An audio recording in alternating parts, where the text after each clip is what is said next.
He has a line in that song that says, man, I swear I hate these niggas, I'm a Nazi.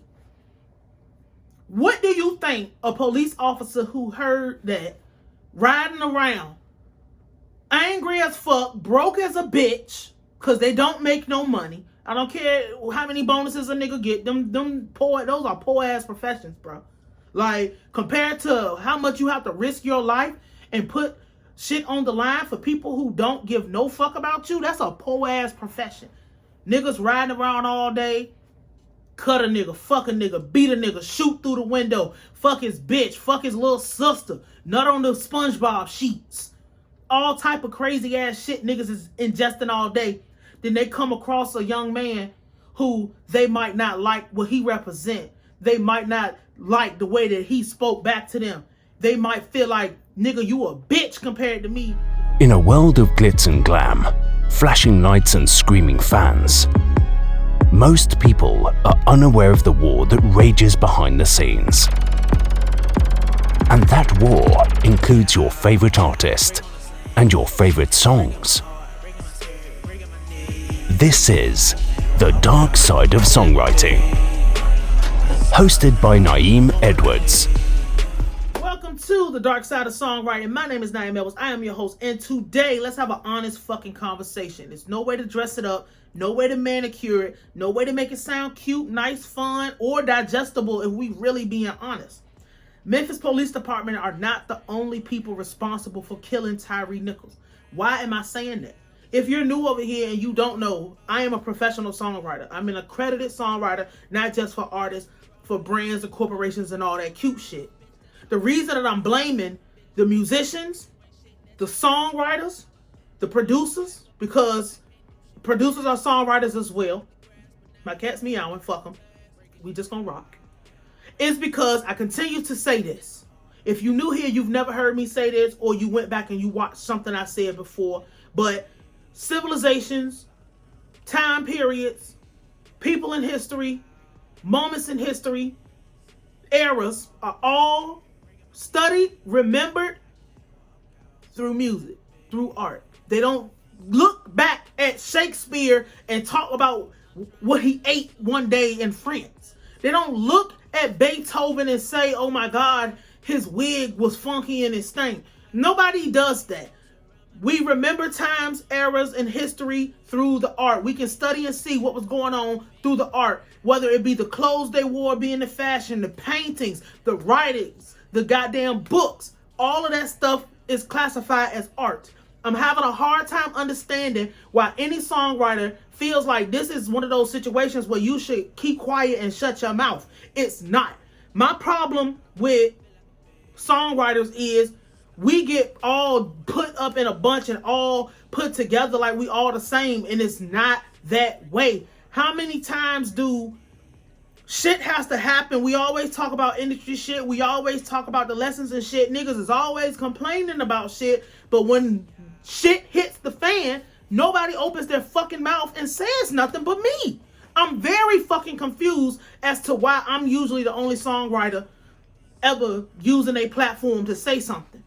And it's funny because motherfuckers is trying to, and I'm gonna get on this police shit, but this is a lot that has to do with the environment where the police feel like they can do what the fuck they want to with impunity, because we are creating the environment. We're not creating the environment that is like there's a balance so we can use there's some good apples, there's some bad apples. We're not doing that. We're creating an environment where everybody's a fucking bad apple and you better hope to God you run into a good apple one day. That is the environment we are creating. No, you will never eradicate street music. You will never eradicate gangster shit. You will never kill the streets. It's never gonna die. Just how like poverty is never going nowhere. Because everything has a yin and everything has a yang. When you have the streets, you got people over on the other side of non-street shit that are doing everything that society say you supposed to do. And tomorrow we're going to have a very special episode of The Dark Side of Songwriting. Make sure you are here. Make sure your children are here because we have to talk about the technicals. But saying Opening your fucking mouth, talk about something. We need more positive music. We need more of this. We need more of the good stuff. And they don't put spotlights on that. It's very funny you say that, but you only say that in conjunction to demonize what niggas is doing over here. I am a person who has written a lot of trap music. That is like my number.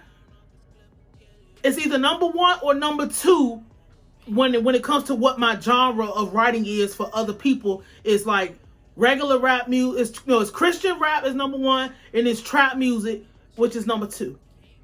I'm never demonizing how I get my money and how I get paid and how I take care of my family, because there's a very, very, very intricate understanding that over on the other side, niggas is not looking at you. Over on the other side, motherfuckers is not trying to whatever.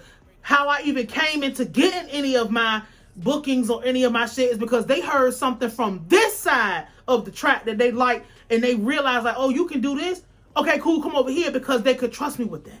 Songwriters don't want to open their fucking mouth because they pussy. Because we are creating these environments. I'm going to keep saying we created the environment that a Memphis police officer, because let's be real, a police officer is just like everybody else. That nigga, that is a job. A lot of people become cops because they pussy. A lot of people become cops because they was lame as a bitch. A lot of people do a lot of shit for a lot of reasons, but at the end of the day, niggas is our loved ones, regular people in the neighborhood doing regular shit with everybody else. Motherfuckers ride around all day listening to kill a nigga, fuck a nigga, stab a nigga, fuck a nigga bitch, kill a nigga mama, smoke a nigga best friend, stand on top of the grave, piss on the grave, dig that nigga up, fucking shit on his flat bronze. Niggas listening to this shit all day, riding around, and you think that this shit wasn't gonna come to life at some point for some random part? The problem with a lot of the shit that's going on is niggas think it can never be them. Niggas think it will never be them. We created the environment as musicians because we don't want to promote balance. We don't want to give edification what's going on. You don't want to sit and explain like, hey, maybe you don't want to go on this side. Hey, you might want to go on the other side and it might take you a longer run. These motherfuckers ride around all day, and then in a professional where nobody likes you and nobody respects you, even if the people who say that, you got one time to piss them off before they go about their motherfucking business and start disrespecting you. In a city that is already corrupt and run by everybody except the police, what the fuck did we expect? Let's talk real if we gonna talk. You songwriters, the rest of you niggas who don't want to open your mouth and say nothing because you scared, and I'm talking to the black ones. Give a fuck about no other group. You want to open your mouth for an ice bucket challenge? You want to open your mouth for motherfuckers with, I don't want to go into that. What I'm saying to you is, why do niggas operate in this thing where they're afraid to offend somebody? They're afraid to say something to other songwriters who they want your rhythm, but they don't want your fucking blues. They do everything in black culture, and they steal and they take our shit and they use you, they abuse you, and they throw you away to promote their group and promote their folks. But when something happened to you, niggas can get up and hit the bong and make beats and play Xbox and do all type of shit that niggas will do going about their motherfucking day, because ain't nobody think about killing them. That all kinfolk and our skinfolk, those are white supremacists. Fuck what niggas is. Say it how it is. Y'all don't want to say that because you scared you gonna miss an opportunity. You scared somebody gonna see that and be offended because you talking about what's going on with your culture. You talk about what's going on with the people who support you. I'll never get on this bitch and be like, oh man, I'm just indifferent. I ain't never indifferent. I always pick a side. I'm picking this one.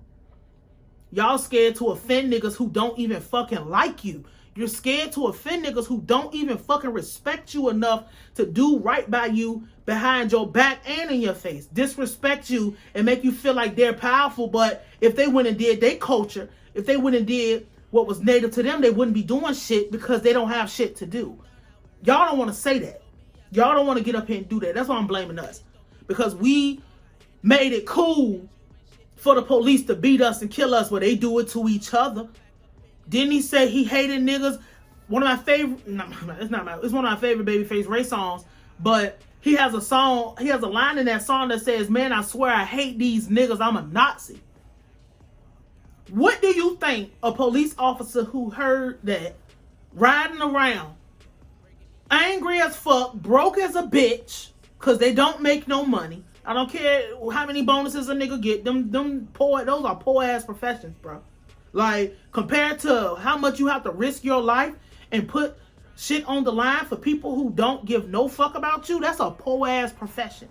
Niggas riding around all day, cut a nigga, fuck a nigga, beat a nigga, shoot through the window, fuck his bitch, fuck his little sister, nut on the SpongeBob sheets. All type of crazy ass shit niggas is ingesting all day. Then they come across a young man who they might not like what he represent. They might not like the way that he spoke back to them. They might feel like, nigga, you a bitch compared to me because I'm in a uniform and you gotta listen to me and ain't nobody gonna fucking believe you. But that's where you motherfucking, for police officers that's in that video, all 8 or however many of y'all got it wrong. You don't get to operate in impunity. You'll never be that white man. I don't give a fuck what nobody say. You will never be that white man. Point blank, period. You want to know why? Because they have this thing over there where it's, I'm white and I say so. That don't work for you. You don't get to, you notice how everybody is just like, y'all is motherfucking corrupt. Y'all got to go. I'm saying DP. I don't give a fuck what nobody say. To that fucking family, to, oh, we don't want this, we don't want that. That's a whole nother situation, but I don't agree with that. I don't agree with all of that and all of that shit. But you thinking that you gonna operate by them like them white men? You gonna operate like them white people? Just passing a nigga body around like hot potato, beating him up. This nigga got pushed off and somebody came up and played soccer with his head and doing all that shit. You think you gonna do like that? No. And you know what's crazy? Now y'all about to be the face of police brutality. It's not gonna be Daniel Pentalidale. It's not gonna be George Zimmerman, even though he wasn't a police officer. It's not gonna be none of those men. It's gonna be you. Because this is so disgusting that nobody that's watching this is in agreement. Especially because, look at you, you're black. I mean, there ain't really no other way to say it.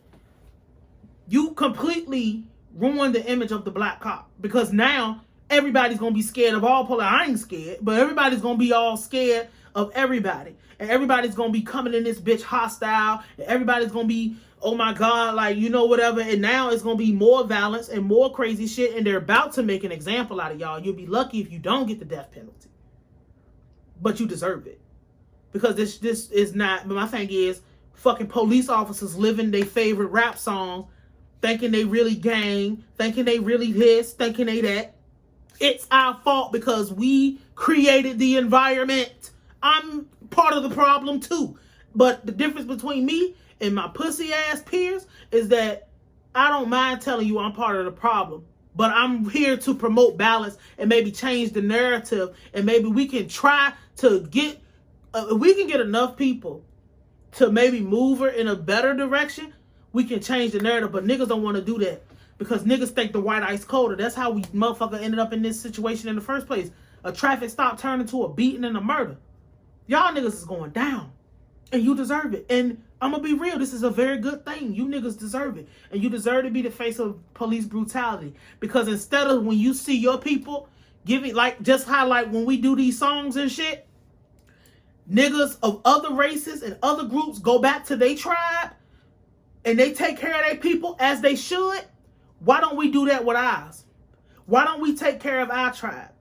Why don't, if you got a song or opportunity for somebody that look like you, or and that's the fucked up part, because motherfuckers, this is now, like they say, all your skin folk ain't get your kin folk.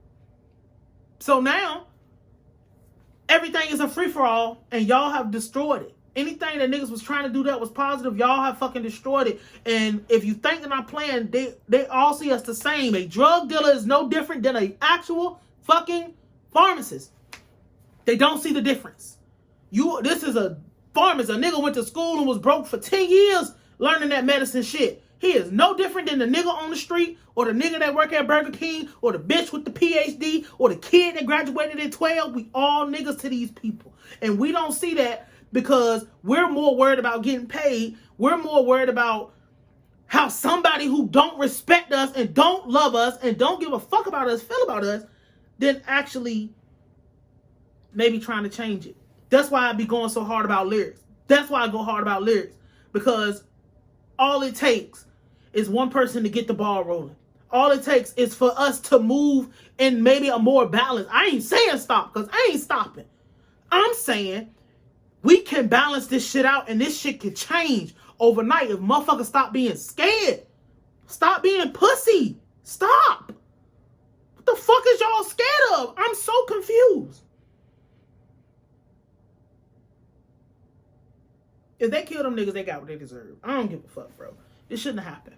And then, you know, but it happened because we let it happen. Come back tomorrow. We got a special. It's gonna be nice. I got notes. But fuck them niggas. And that's just how it is. And that's just how it's got to be. They think they white men? All right. Send them to Epstein Island or something. I don't know. Do something with them. Anyway, my name is Nayim Edwards. I kind of just got a little ranty, but I got a headache now. I got to go. I'll holler at y'all.